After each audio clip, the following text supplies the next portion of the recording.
बिस्मिल्लाहिर्रहमानिर्रहीम।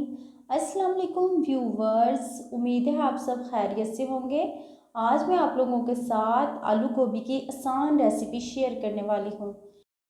मैंने पैन में हस्बे ज़रूरत आयल डाला है और एक दरमियाने साइज़ का टमाटर डाला है और इसकी अच्छी तरह भुनाई कर ली है।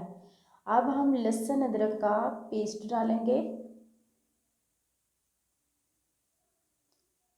और इसकी अच्छी तरह भुनाई करेंगे।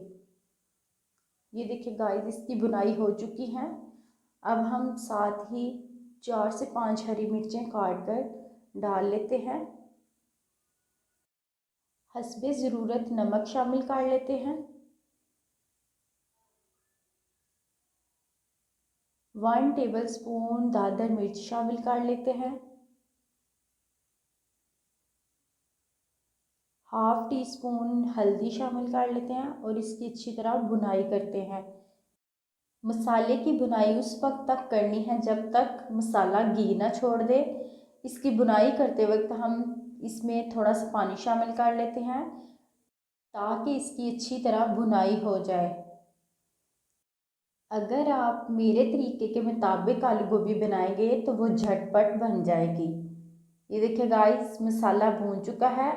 अब हम इसमें कटी हुई हरी मेथी शामिल कर लेते हैं। हरी मेथी को अच्छी तरह खुले पानी के साथ धोना चाहिए क्योंकि इसमें मिट्टी वगैरह बहुत ज़्यादा होती है। और इसकी अच्छी तरह भुनाई कर लेते हैं। ये देखिए गाइस, हमारी मेथी की भुनाई हो चुकी है। ये देखिए कितनी खूबसूरत सी लग रही है। अब साथ ही हम इसमें कटी हुई गोभी और आलू शामिल कर लेते हैं।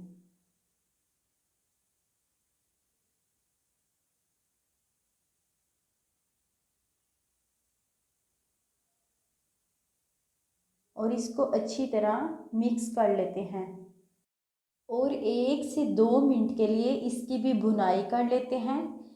जैसे ही सब्ज़ी की भुनाई हो जाए तो अब हम इसके ऊपर ढक्कन दे देते हैं ताकि सब्ज़ी का खुद का पानी निकल आए।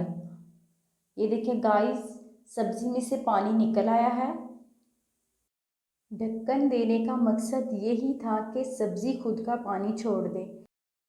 अब हम प्रेशर बंद करके इसको 1 मिनट के लिए वेट लगवा लेते हैं।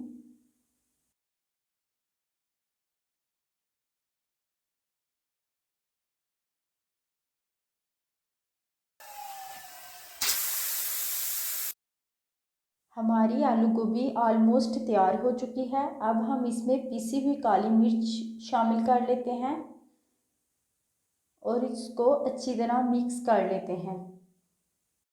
जिन माओ बहनों को खाना बनाना नहीं आता वो मेरे चैनल पे आ जाएं, तो मैं उनको आसान तरीके के साथ खाना बनाना सिखाऊंगी, तो वो इंशाल्लाह ज़रूर खाना बनाना सीख जाएंगी।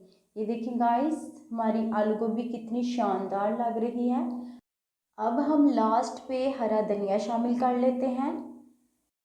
अगर आपको मेरी रेसिपी अच्छी लगी हो तो मुझे कमेंट्स में ज़रूर बताइएगा और अगर आप मेरे चैनल पे नए हैं तो मेरे चैनल को ज़रूर सब्सक्राइब करिएगा। अल्लाह हाफिज़।